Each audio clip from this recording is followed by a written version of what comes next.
이 교수의 영화 보자마자 12번은 알레고리 It's Not Me. 이 이름이 이렇게 왜 이렇게 되냐면 두 개의 영화를 합친 거더라고요.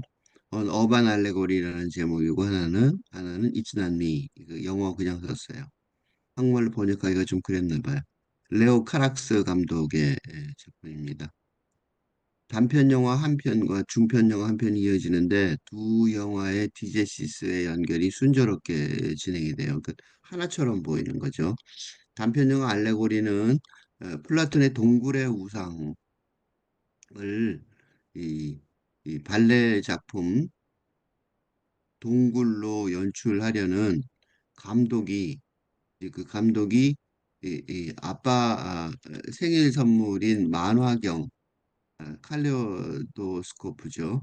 말라고를 잃어버린 부서져 사람들 부딪혀서 부서져서 없어져요. 그래서 부서져 버리는데 그 주인공 아이에게 어린이에게 귓속말로 비밀을 말해주는 장면이 나. 그게 핵심입니다. 이 만화경이라는 게 말하자면 동굴의 우상에서 보는 환상을 상징하는 거죠. 짧은 근데 그것도 보통 사람들은 잘 모를 테니까 짧은 상영 시간에도 불구하고 얼마 길지도 않은데 플라톤의 동굴의 우상의 내용을 아주 자세히 보이스 오버 내레이션으로 설명을 해줘요. 내용이 뭐냐면 동굴이 대중이 그 대중 사람들이 벽을 동굴 벽을 향하고 사는데 거기에 비친 이미지가 삶의 현실이라고 믿는 세상에서 누군가 하나가 사슬을 끊고 돌아서서 태양 쪽으로 동굴 입구로 나가서 이제 삶의 진실을 알게 되는 거죠. 근데 그 삶의 진실을 알게 됐더라도, 그건 우리가 본 건 다 이미지였다. 그 삶의 진실을 알게 되었더라도, 그 사람이 계속 살아가려면 다시 동굴 또 돌아와서 소속 공동체 구성원들에게 그 비밀을 알려주고, 그다음에 그 기존의 이미지, 그게 이제 환각이나 환상의 세계니까 그걸 뒤집어 엎는 혁명에 동참하게 하는 게 이게 가능하냐, 가능하지 않으리라고 전망을 하는 내용이에요. 그런 게 보이스 오브 내용이고 그게 이제 감독이 설명해 주는 내용이고 감독이 설명하는데 사실은 보이스 오브 내레이션을 설명을 하죠. 그러니까 이거는 실제 세상에서는 이게 가능하지 않더라도 이 발레라고 그랬잖아요. 그죠? 발레 작품으로 만드는 거니까 발레도 예술적 상상력으로는 실현 가능할 것인가? 라는 질문이 있고 그리고 이제 아이가 연결돼 있으니까 그 만화경의 상상력의 세계를 중시하는 거죠. 아이가 그 만화경으로 보는 그 상상력의 세계를 중시해서 굉장히 중요한 선물이라고 아빠 생일 선물로 판단을 하는 거예요. 이게 굉장히 좋은 거라고 생각해서 그 어린이라는 근데 그 어린이가 뭐냐면 미래 세대잖아요. 그 미래 세대까지 이제 귓속말로 전한 그래서 감독이 귓속말로 아이한테 전하는 장면이 중요해요.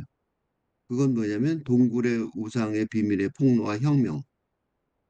이게 이제 실현 가능할 것인가 라는 게 이 단편 영화의 디제시스고 영화의 주요 내용이지만 그것뿐만 아니라 또 하나는 레오스 카락스 감독의 이 영화의 서론 같은 질문이죠. 바로 이 서론 같은 질문이기 때문에 이 영화가 다음 영화랑 이어질 수 있습니다. 다음 영화가 이츠난 미예요. 이어지는 이 중편 영화의 제목이 이츠난 미. 에, 그것은 내가 아니다 그런 뜻인데 이 말은 금방 이게 프랑스 영화잖아요. 프랑스 사람들한테는 너무 당연한 문장인데 이것은 파이프가 아니다. It's not a pipe. 스네빠 윈드 피프라는 이게 이제 프랑스에서 아주 유명한 철학자인 롤랑 바르트의 책 표지로 되었고 그게 그 책 표지가 되는데 그게 또 프랑스에서 아주 유명한 르네 마그리트는 그림 아는 사람 많을 텐데 그 르네 마그리트의 그림이란 말이죠. 그것하고 어때요? 같은 메시지란 말이에요. 거의 똑같은 메시지죠. It's not me, it's not a pipe. 그죠? 거의 같은 메시지로 전한단 말이에요. 그럼 이 메시지가 뭐냐면 자기가 알고 있던 기존의 자아 개념, 미, 그죠? 나의 그 객관적인 목조가 미죠. 그러니까 그 내가 알고 있던 그 자아 객관적인 개념을 부정하는 거죠. It's not 이니까. 부정하면 무슨 일이 벌어지냐면 근대 세계의 자아를 부정하는 거니까 팔근대 세계관을 탐색하려는 영화의 주제가 되는 거죠. 그래서 이게 전면에 드러났어요. 이제 그러니까 동물의 우상에서 뭘 벗어나려는지 이제 뚜렷하게 드러나는 거죠. 그래서 그 중간에 이 그 주제가 어디에 중간에 나오냐면 자크 데리다가 마르크스의 유령들 이것도 뭐 프랑스에서는 유명한 작품일 텐데 거기서 해설한 햄릿의 주제가 뭐냐면 셰익스피어 햄릿이요. 주제를 말하는 게 뭐냐면 거기서 직접 인용되는데 Time is out of joint. 그 조금 더 이어져서 인용이 됐어요. 라는 독백의 일부가 직접 이 영화 속에 나와요. Time is out of joint. 시간의 이음매가 벗어나 있다. 조인트가 벗어나 있다는 거죠. 그 내용은 뭐냐면 이 햄릿이 르네상스 위텐버르크 대학의 위텐베르크 대학의 대학의 학생이란 말이에요. 대학생이란 말이죠. 그런데 집에 돌아와 봤더니 아버지가 돌아가셨다고 우리나라 뭐 저 대가족에 돌아간 거랑 비슷한 분위기예요. 대학생이 전근대 중세적인 부왕의 복수를 실천하라는 거죠. 그러니까 이제 대학생 근대 대학생이니까 복수라는 개념을 벗어났는데 할 수 없이 복수를 해야 되는 고민이 생긴 거예요. 아직도 나는 왕자니까. 그러니까 즉 이거는 다른 말로 표현하면 정근대 중세에서 그 근대로의 시대 전환의 고민인 거죠. 그죠? 이걸 왜 지금 말하냐면 지금은 이게 이제 자크 데리다하고 연결되는 건데 이 르네 마가리트나 그 롤랑 바르트나 근대에서 탈근대로의 혁명적 시대 전환 상황이잖아요. 그죠? 그걸 에로스 카락스 감독이 인지하고 있음을 말해주는 거죠. 이거를 그래서 이런 주장을 말로만 한 게 아니라 기후 위기를 보여준 장면이 많이 나오고 그다음 극단적 정치 세력이 바로 뭐 푸틴이나 김정은인가 그 사람이나 뭐 트럼프 대통령까지 유럽 그다음에 또 유럽 해변에 죽은 채 버려진 아프리카 난민 3세 남아 등 이거 굉장히 충격적인 비디오인데 이 상징하듯 그 근대 담론의 다중 위기의 난경의 상황을 충격적 영상으로 보여주는 전략에서 지금 세상이 다 끝부분에 오지 않았냐. 근데가 그런 거예요. 거기까지 좋은데 이 영화의 가장 큰 아쉬움이 하나 있다면 그거는 마지막 시퀀스의 제목이 이 좋은 소식인데 응?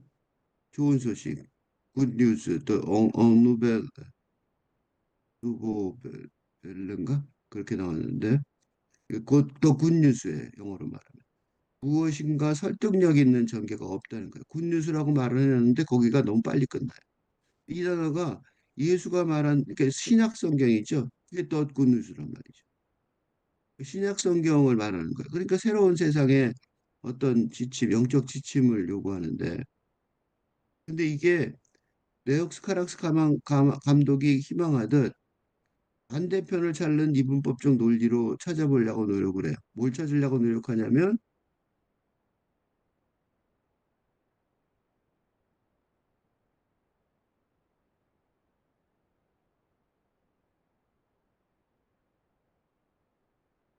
반대편을 찾는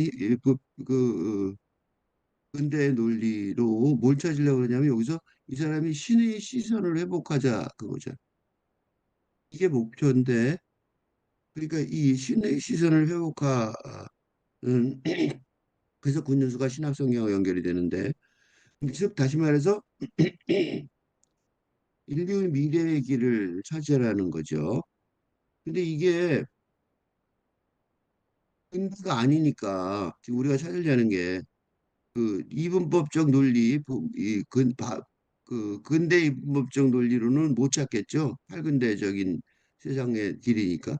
그러니까 결국 답답함과 혼란스러움을 안고 나올 수밖에 없었어요.